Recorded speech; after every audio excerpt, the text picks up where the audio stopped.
وسلام على عباده الذين اصطفى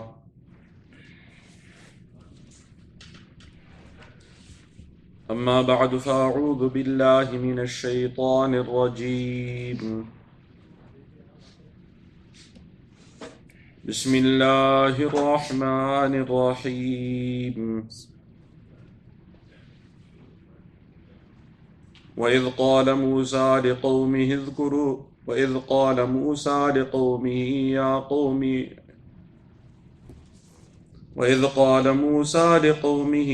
قوم اعبدوا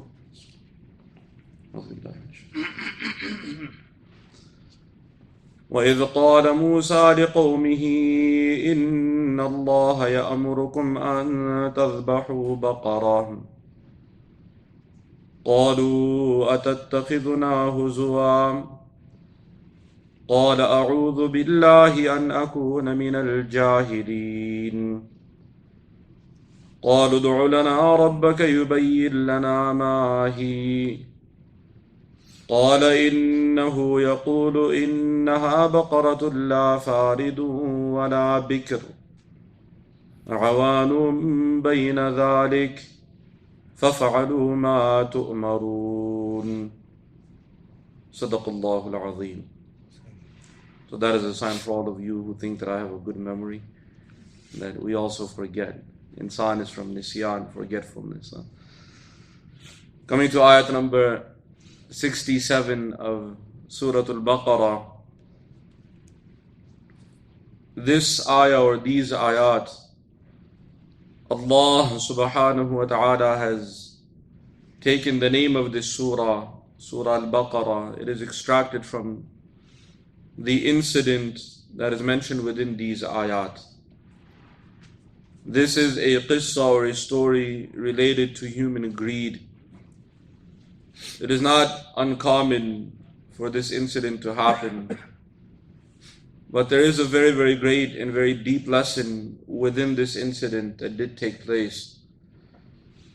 Surah al-Baqarah, that is the most comprehensive surah in the Quran. And throughout this surah, there are various topics, various mawdu'at, subject matters. In a very, very beautiful format, Allah subhanahu wa ta'ala has explained the deen of Islam in the most beautiful way. If it is aqa'id, beliefs, you find it in Surah al-Baqarah in very great detail in a beautiful way. If it is the qisas of Anbiya, the stories of the prophets, they are mentioned in this surah. If it is qualities, sifat, so you have the sifatul mu'mineen, the qualities of the believers. You have the sifatul kuffar, the qualities of the disbelievers. You have the sifat of the munafiqeen, the hypocrites. If you take all of humanity, you find these three categories. It's mentioned in Surah al-Baqarah in a very beautiful format throughout the surah. If it is ahkam, laws, rules and regulations, awamir and nawahi, commandments and prohibitions, we have a whole detailed discussion, almost half the Surah al-Baqarah.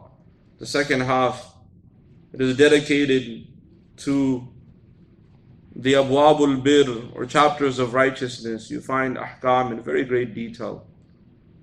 So Surah al-Baqarah, it is the most comprehensive surah in the Quran. In very, very great detail, in great tafseer, in great bayan, in very, very great details, in a beautiful format, Allah subhanahu wa ta'ala has explained the deen of Islam. But the name of the surah Allah subhanahu wa ta'ala has taken from this incident, which means that there is very, very great wisdom in this incident related to human psychology and related to our nature, our very fitrah. And there's very, very deep lessons. It's not just one lesson. So many deep lessons that you can extract from this story that can relate to a human being living a beautiful life if they're able to understand the lessons within this story. At the time of Musa alayhi salam, there was a very wealthy person. And he was a kalala. Kalala is a term used for someone whose parents have passed away and who does not have any children. So there are no direct heirs to the person's wealth. In our Sharia, in the Deen of Islam, in the Quran, when it comes to the Ahkamul Mirath, the laws and regulations related to Mirath and inheritance, there is very, very great details and a very beautiful mathematical formula mentioned in the Quran. Specifically in Surah An-Nisa, where there's a lot of mathematical formulas related to Mirath and inheritance. And it is such a perfect system that even mathematicians marvel at the type of math and the type of numbers and the type of algorithms that Allah subhanahu wa ta'ala has mentioned in the Quran related to mirath, inheritance. I also want to make very clear that even the ulama who are experts in mirath and inheritance, if you ask them a question about inheritance, they'll tell you come back tomorrow, because they have to go and check the answer. It is the most difficult of ahkam in the deen of Islam. They have courses, 2-3 month courses that ulama take, and even after that, when you ask them a question, they still have to check. Because it is so deep and it is so detailed that one always has to go back and make sure that the answer they give or the fatwa that they give, it is mathematically accurate or mathematically correct. Amongst the Sahaba radiallahu anhum, there were quite a few Sahaba who were also experts in mirath. And amongst them was Abdullah bin Umar radiallahu anhuma. So when time came for him to also distribute mirath when his father passed away, and there were other times also, so he brought the family, so he distributed, did the calculations. He was the expert amongst the Sahaba, so he did the distribution, did all the calculations, whatever he could. So everybody left, and the next day again he called the family. He said, okay, give everything back, it's a mistake I made. So he did it again. The third day he called them back. He said, okay, I made a mistake, let me do this again. So on the fourth day when he was about to call the family back, one of the family members said, listen, Allah subhanahu wa ta'ala is also Ar-Rahman, okay? You tried, you're going to spend your whole life every day calling the family back, causing all this trouble to everyone. Just you did your best, leave the rest, at least, you tried. So it is such the ahkam of mirath are so technical. When the family members, it goes to the extended family, it becomes very technical and mathematical. But I'm just sharing this with you that Islam is very deep and very unique. In those ahkam also, in Surah An-Nisa, there is the question related to kalala. Okay? Allah subhanahu wa ta'ala mentioned in the very last ayah of Surah An-Nisa, يَسْتَفْتُونَكَ قُلِ اللَّهُ يُفْتِيكُمْ فِي الْكَلَالَةِ. So they asked regarding someone who is a kalala. Kalala is a term used for someone whose parents have passed away during their lifetime and who doesn't have any children, does not have any direct heirs to the wealth. So there is in the Sharia of Islam, in our deen, a very, very detailed explanation on how the wealth should be distributed. The vast majority and the masses only know that the man gets double of the women. So now there's this big movement that people think that now they're experts in inheritance. So they have this big movement that you see Islam doesn't give rights to women. First, try to understand the ayat before you go into that discussion. This is the only one point they take. You see somewhere in the Quran it says, لِلذَّكَرِ مِثْلُ حَظِّ الْأُنْثَيَيْنِ. For the man there is double like the amount for two women. Try to understand what those ayat are talking about. Try to understand the formula and the algorithm. Then you'll understand that this is justice. Because for the women, she gets maybe half of what the man gets, but she doesn't have any expenses. So she gets to keep the wealth. The man gets double the women, but he has to spend every penny on the woman. And we're not going to go into those details. Otherwise, then we men might get up and want our rights also. We're not going to go on that side. So that's all they know. They only know this one jumla, one sentence from those ayat. They pick out and they say, you see, Islam doesn't give rights to women. Try and understand the situation and the context in which this is mentioned before we start making comments.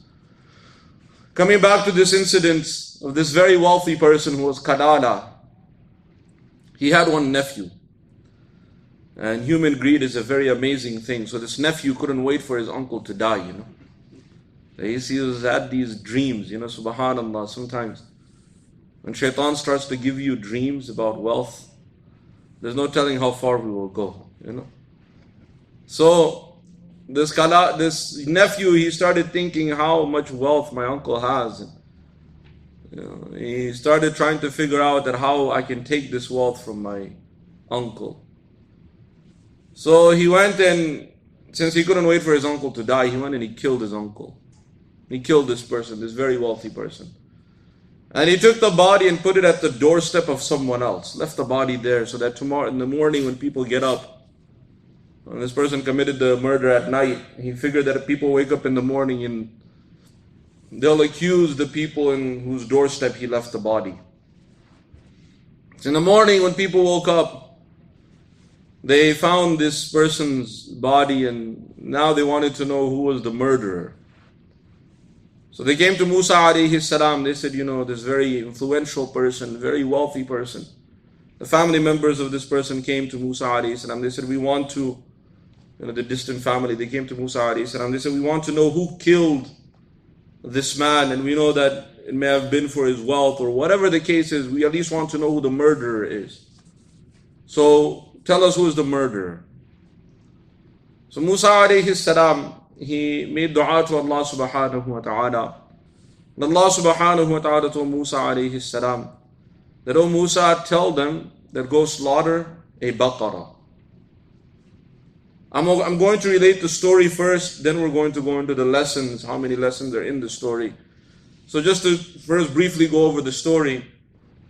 So Musa alayhi salam, he came to them and he told them, Inna Allah ya'murukum an tadhbahu baqarah. That Allah subhanahu wa ta'ala is commanding you that you slaughter a Baqarah. So now the family, they kind of looked at one another. They said, okay, what kind of Baqarah? What kind of cow? They say, Haifar, like a cow. What kind of cow do you want us to slaughter? It was very simple. The hukum was go slaughter a cow. They started getting into the detail. What kind of cow is it? So Musa alayhi salam, he was told that tell them it's not an old cow, it's not a young cow. It's in between. They said, okay. So they looked out in the field. They said, okay, what's the color of this cow? Musa alayhi salam, he said, okay, fine. It's this kind of color, he explained to them. Safra, faqi'ul lawnaha. It's a beautiful yellowish color. You know, when you look at it, tasurrul nadhirin. It's not something hard to look at. You know, some cows are very dark or black. Some are too white. You look at them, they're not very pleasant to look at. Some are beautiful. You look at them, you know, make you happy. So something like this. They said, okay. They went back, they came back, they said, okay, what kind of cow is it again, you know? We've become confused about this cow. وَإِنَّا إِنشَاءَ اللَّهُ لَمُهْتَدُونَ. But hopefully, inshallah, we'll find it. Allah subhanahu wa ta'ala put the inshallah on their tongue also. So, Musa alayhi salam gave them the final descriptions of what kind of cow it is, that it hasn't toiled in the lands, it's not like a working cow. And it's not something that has done no kind of labor. It's a decent cow. It's not a labor. It wasn't used for labor. So they started looking for what kind of cow. And every time they were asking this question, a detail was being given to them that made it more difficult to find that cow in their area. So in the final thing, they looked around and said, how we're going to find this cow? There's no cow in this whole area like this. But Allah subhanahu wa ta'ala, He has His own system. You know, when someone wants to disobey Allah subhanahu wa ta'ala or commit a crime, Allah subhanahu wa ta'ala has created a system in this universe that we have a very famous saying in almost every language, Kama tudinu tudan. As you do, you shall be dealt with. We say in English, what goes around, comes around. And you can say this in so many languages. Every language has some phrase related to this very unique system of Allah subhanahu wa ta'ala. It so happened that there was a very righteous man who was not very wealthy, but he was very, very righteous. And he also had a lot of taqwa. He was famous for his taqwa, his fear of Allah subhanahu wa ta'ala. And when he was passing away, he had a wife and a son. So when he was passing away, he made dua to Allah subhanahu wa ta'ala that, oh Allah, in my life I tried my best to obey you. And I have, I'm leaving this dunya now. So I leave my family, my wife and my son, in your care. Oh Allah, I have trust in you. And I don't have much wealth. I don't have position. I'm not famous. that I can, people will take care of my family, but oh Allah, I leave them in your care. And this person, he passed away with this yaqeen, with this conviction in his heart, that Allah subhanahu wa ta'ala will take care of his family. Now this person had one cow. And every description that Musa alayhi salam was giving that family was the description of that one cow. It was a unique cow. So when the family was looking, they started asking around. People tell them, yeah, there is this one family. The man just passed away. And I think the cow you're asking about, he's the only guy in the village that has this cow. So Allah subhanahu wa ta'ala sent two malaika to this widow of this righteous man and this young son. And they came in the form of elders, or they came to the widow and told her that, listen, there's a group of people, they're coming to buy this cow from you. Whatever you do, this is the price you tell them. Don't come lower than this price. So she said, what kind of straight? Who are you? They said, we're from Allah subhanahu wa ta'ala. Take this. Ask for this specific price. Don't come down. That price that she was told was the total amount of wealth that wealthy man had. So when the family came to ask for this cow, she said, I want this much. They told her, what are you talking about? It's not the market value. She said, I don't care about market value. If you don't like this, go find another cow like this, So they looked at one another, the family members, they were thinking, what are we going to do now? She's asking for this amount. The only person that has this much money is the person that passed away, and we have access to his wealth. So all this wealth will go to this woman. Who is this woman, And why is she asking for this much wealth?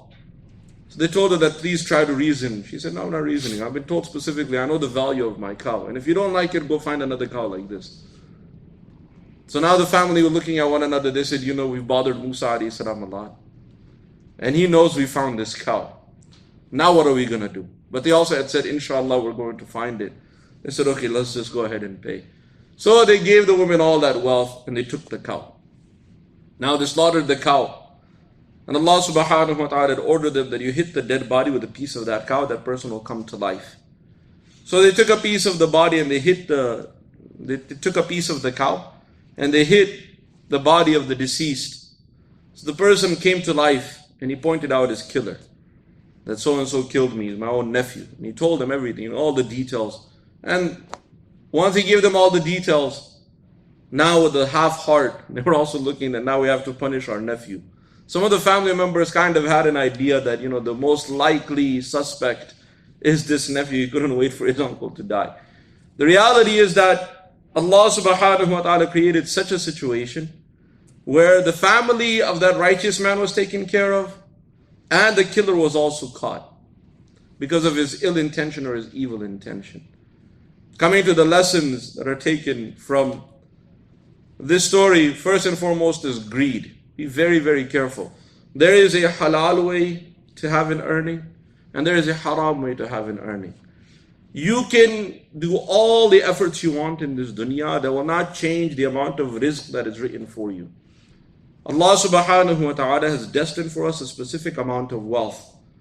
And if we run after this dunya, we chase after this world, and we try to make plans and we try to be smart by deceiving people, by harming the rights of people, taking the rights of people, or in this case of this story, even killing people, then just remember that it will not increase the amount of wealth that we have. What is written for us. Allah subhanahu wa ta'ala has given us the choice and the option that we can get our sustenance through a halal means, a very respectable way, or we can do it through the haram means and even disgrace ourselves, but we will not make even 1 penny more than what is destined for us. Rasulullah sallallahu alayhi wa sallam has told us, this hadith is in Ibn Majah, Zayd bin Thabit radiallahu anhu, he narrates that Rasulullah sallallahu alayhi wa sallam said, "Man kanat ad-dunya hammahu, ja'ala Allahu faqrahu bayna 'aynayhi, wa farraqa Allahu 'alayhi amrah." That whosoever makes this world, this worldly life his concern, he only cares for this dunya, for this world, for the material things of this world. فَرَّقَ اللَّهُ عَلَيْهِ أَمْرَهُ. Allah subhanahu wa ta'ala will scatter his affairs. He'll have one problem, so he'll try to solve that problem, and then he'll create 10 more problems. Then he'll try to solve one of those problems and he'll make 10 more problems. Problem after problem after problem. Allah subhanahu wa ta'ala will just scatter his affairs. To get one thing done, he'll go through so many channels, he'll not be able to get it done. It's the reality of this dunya, the reality of this world. It'll make you tired. وَجَعَلَ فَقْرَهُ بَيْنَ عَيْنَيْهِ. Allah subhanahu wa ta'ala will put poverty between his eyes. This person will have very greedy eyes. Even if you have all the material things of this world, he will not be happy. He'll be looking at other people's things. Always have poverty in his eyes.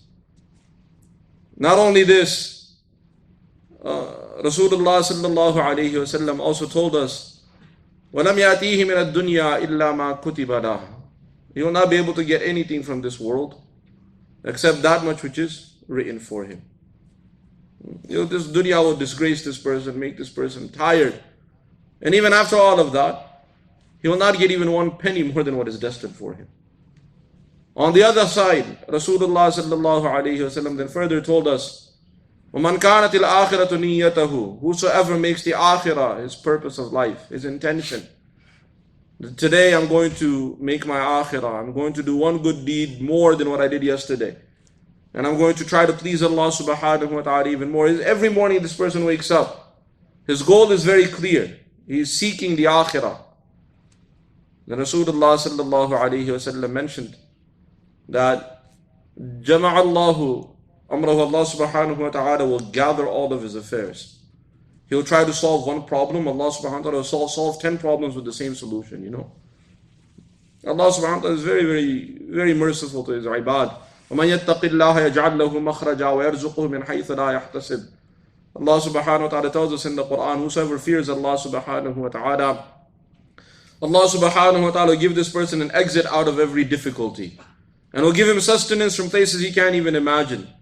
وَمَنْ يَتَوَكَّلْ عَلَى اللَّهِ فَهُوَ حَسْبُهُ إِنَّ اللَّهَ بَالِغُ أَمْرِهِ. Whosoever puts his trust in Allah subhanahu wa ta'ala, Allah subhanahu wa ta'ala is more than enough for him. So the person who makes his niyyah for the akhirah, that whatever I do, I'm going to try and please Allah subhanahu wa ta'ala. So first thing, Allah subhanahu wa ta'ala will gather all of his affairs. In one day he'll be able to solve all his problems. Leave very peaceful at the end of the day he'll come. Peace of mind. What everybody's trying to seek and everybody's trying to find, Allah subhanahu wa ta'ala will give it to this person. Not only this, وَجَعَلَ غِنَاهُ فِي قَلْبِهِ. Allah subhanahu wa ta'ala will put ghina in this person's heart. You have this contentment deep in his heart, you'll be happy. Whatever people are seeking. In another hadith, Rasulullah sallallahu alayhi wa sallam has told us, لَيْسَ الْغِنَى عَنْ كَثْرَةِ الْأَرْضِ وَلَكِنَّ الْغِنَى غِنَى النَّفْسِ. That richness or contentment is not in the affluence, or wealth is not having the material things of this world. Real affluence, real wealth is having that contentment of the heart. When you're able to say Alhamdulillah, and really be content, this is the real wealth of the world.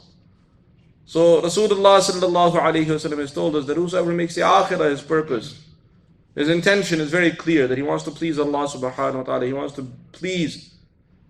to make it to Jannah and paradise, build his akhirah. So Allah subhanahu wa ta'ala will put that contentment in his heart. He will not be after people's things. Oh, that's a big house and that's a very expensive car, or this person had this kind of watch. And there's some people that look at the watches of people, you know. I had one person like this. He always told me, you know what kind of watch this person is wearing? I'm like, I don't know, but it has numbers on it and tells time. What else do you want? He said, no, you don't know. This is from this kind of company and he's in this kind of... So, you're you're losing it. You need to just come out of this strange, it tells time finish. Some big companies are now coming to this. They have these very, very high-tech watches. The company like Apple, they used to tell you your heartbeat and used to tell you your blood pressure. It didn't tell time. Now, the latest version tells you time also, They came back to the same, subhanAllah, So it goes around, comes around. So now it tells time also. So this is how much we know about watches. Some people look at people's watches. Their eyes are so much faqr, so much poverty. You after the material things of the people.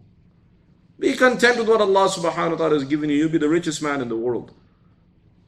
Then Rasulullah sallallahu alayhi wa sallam further said in that hadith of Ibn Majah, وَأَتَدْهُ الدُّنْيَا وَهِيَ رَاغِمَةٌ. The whole dunya will come to this person who will be disgraced, to be at his feet. Subhanallah, this is such a powerful statement. The words of Rasulullah sallallahu alayhi wa sallam. we were given the opportunity to meet some of our shuyukh and ulama, some of our elders, what kind of life they lived. Very simple. They didn't care for the material things of this world. And we were blessed to be in their company. And sometimes even the officials of the city and the state used to come. And these ulama didn't even care for them. They didn't even look like, oh, this person is, How many of us are trying to even have a meeting with the governor or a meeting with the mayor? Oh, it's something we brag about. Or a meeting with the president. Maybe not necessarily this president, but other presidents, people brag about, oh, I got to meet the president and here's a photo of me and him. Maybe not this, some other officials, yes. So people try and look for this. Some of our mashayikh and our ulama, even they have some need, they have to do some kind of paperwork or they have to, do expansion of some of their projects. They'll send someone else that you go and meet with the mayor and talk to him. So why don't you go, you get a chance to meet the mayor. They say, yeah, so what? So, who's the mayor? Yes, they appreciate, they do. They're not rude people. Don't get it. Very, very kind at heart. Amazing akhlaq. Very, very nice. Yes, they do thank and they appreciate, but not like how other people are trying, And so much respect comes from even the officials for those kind of mashayikh. We've seen some very, very wealthy people, when they come in the presence of those ulama, they're like normal, common people. They treat them like they treat everyone else. And how much respect Allah subhanahu wa ta'ala puts in the eyes and in the hearts of the people. For those mashayikh, simple, very simple people, very simple life. And how much Allah subhanahu wa ta'ala gives them.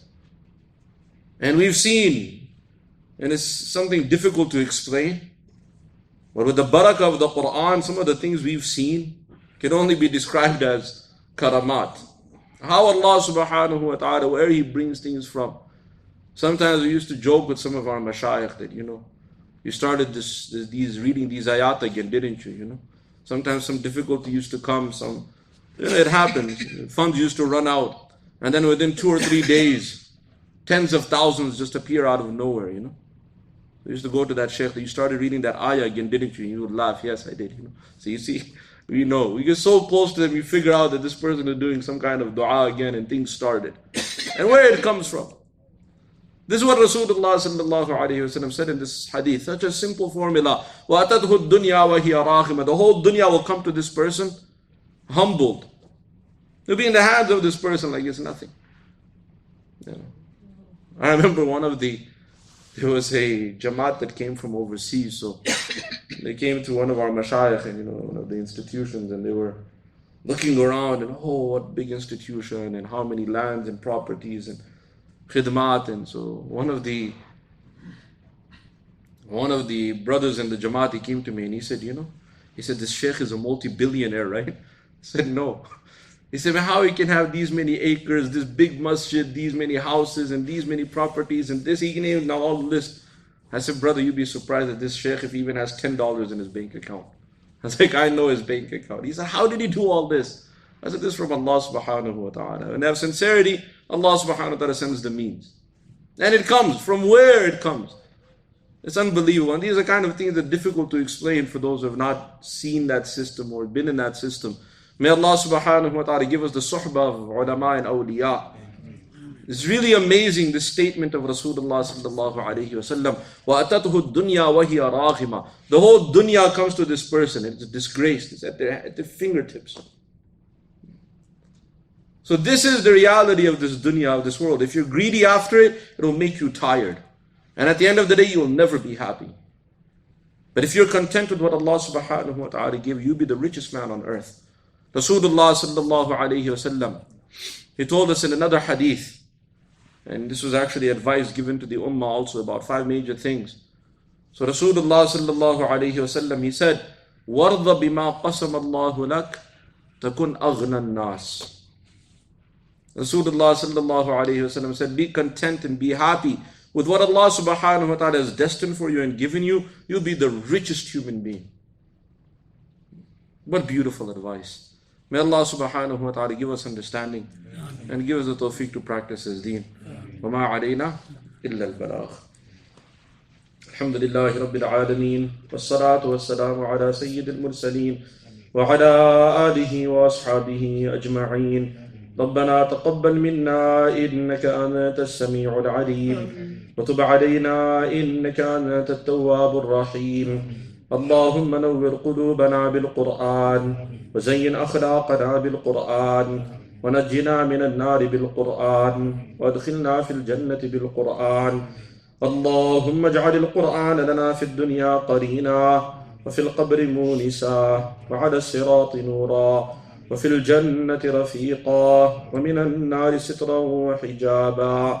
ربنا آتنا في الدنيا حسنة وفي الآخرة حسنة وقنا عذاب النار. سبحان ربك رب العزة عما يصفون وسلام على المرسلين والحمد لله رب العالمين.